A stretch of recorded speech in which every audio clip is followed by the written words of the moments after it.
Nagulat ni Kim Chu ang biglaang pagsugod ng It's Showtime family sa kanyang dressing room. May dalang mga bulaklak at masasayang ngiti ang kanyang mga kasamahan sa programa. Labis ang tuwa ni Kim sa ipinakitang pagmamahal ng kanyang Showtime family.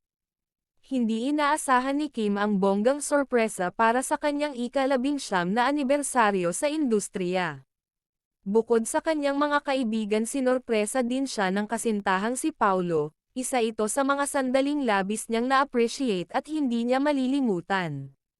Si Vice Ganda naman ay may inihandang espesyal na dinner para kay Kim.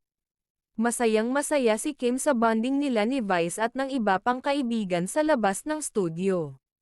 Ramdam na ramdam ni Kim ang pagmamahal ng kanyang Showtime family sa kanyang espesyal na araw.